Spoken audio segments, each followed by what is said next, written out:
That concludes our analysis. Thank you for watching the sim. If you found this breakdown useful, consider subscribing for clear, factual legal analysis. Until next time, stay informed. This is not just another criminal case. This is a case that sits at the intersection of power, law, public trust. A young man has been shot, and a suspect comes from one of the most politically recognized families in Southern Africa. Now, inside the Johannesburg courtroom, the question is no longer just what happened, but what outcome will be allowed. As this case unfolds, one thing is becoming clear: justice here may not be decided by a judge alone, it may be negotiated. On the 19th of February 2026, a shooting took place at the public residence in Hyden Park, Johannesburg. The victim, a gardener employed at the property, was shot during what prosecutors describe as a dispute. He remained in critical condition. Two men were arrested: Bellarmine Mugabe and his accused, Tobias Matohotse. Both now stands before the Alexandra Regional Court facing multiple criminal charges that could define the rest of their lives. The charges against the accused are serious, 7 in total. This includes attempted murder, possession of unlicensed firearm, possession of ammunition, defeating the ends of justice, contravention of Immigration Act, theft, and pointing a firearm. But amongst these, one charge stands above the rest: attempted murder. This is because attempted murder requires proof of intent, and intent charges everything. It is the difference between negligence and deliberate action, and it carries significant heavier legal consequences. The missing firearm. There is one critical problem in this case. The firearm has not been recovered.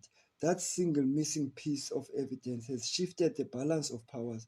Without the weapon, the prosecution faces a more difficult path. They must rely on testimony, forensic trace, and circumstantial evidence. That uncertainty weakens the state's position and opens the door to negotiation, making a plea deal far more likely than a full trial. Court developments. Following their arrest, both accused initially persuaded bail, but that strategy quickly changed when it emerges that both were in South Africa illegally. The legal approach shifted dramatically. Bail applications were abandoned, and both remained in custody. The court has now set a final postponement date, 17 April 2026. No further delays will be allowed. No more time will be given. A decision must be made, either through a plea agreement or a full trial. Plea deal that could decide everything. At this case approach this is final deadline, the real battle is no longer just about evidence. It's about negotiation. Discussions between the defense and the prosecution are almost complete, reportedly nearing full agreement. This means the outcome of the case may never be decided in the courtroom. Instead, it may be written into a plea agreement, negotiated behind closed doors, and presented to the court as a final resolution. Scenario 1: pay, plead, and leave.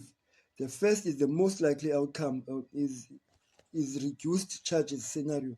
In this version, attempted murder is removed and replaced with lesser offense such as assault with intent to do grievous bodily harm. A financial settlement is paid to the victim, and the court imposes a suspended sentence or a short custodial sentence that may already be covered by the time spent in court. Following this, the accused is deported. The outcome avoids long-term imprisonment and provides a clean legal exit from South Africa. Scenario 2: shifting blame. In this version, responsibility is strategically divided. The co-accused carries a burden of the most serious crime, while Bellarmine Mugabe plead guilty to lesser offenses. Financial compensation is paid to the victim, and overall criminal exposure is reduced. Legally, This creates responsible doubt about who was directly responsible in the shooting. However, it also raises a critical ethical question. Is this the accurate reflection of the truth or a careful constructed legal strategy? Scenario 3, partially accountability. A middle ground agreement presented in a hybrid court. Here, the accused accept partial responsibility by pleading guilty to firearm-related offenses, while the attempted murder charges is withdrawn. The sentence may include a short period or direct imprisonment combined with suspended sentence and a compensation order. This allows the prosecution to maintain credibility and demonstrate accountability while still avoiding the risk associated with full trial. Scenario 4, trial. If negotiations fail, this case proceeds to trial and everything changes. The accused would then face the full weight of the charges, including attempted murder. Conviction under these circumstances could result in a lengthy prison sentence, potentially exceeding a decade. This is the high-risk scenario for the defense and presents the most severe possibility outcome. The factor that changed everything. There is one element that could instantly reshape the entire case: the conditions of the victim. At present, the victim remains alive but critical condition. However, if the victims were to die, legal consequences would be immediate and profound. The charges of attempted murder would escalate to murder, significantly increasing the severity of the case and likely eliminating the possibility of a lenient plea agreement. Prosecution dilemma. The state faces a difficult high-risk decision. It can accept the plea deal and secure a guaranteed conviction, or proceed to trial and risk losing the case due to evidential weaknesses. However, there is a broader issue at play: public trust.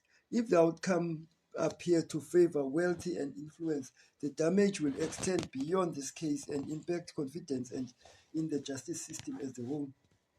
Court's power. Even if both sides agree on a plea deal, the court has the final authority. It must ensure that any agreement is fair, that it reflects justice, and that it does not undermine public confidence in the legal system. If the court determines that the deal allows the accused to effectively buy a lighter outcome, it has power to reject it entirely. Who is winning? At this stage, the defense appears to hold an advantage.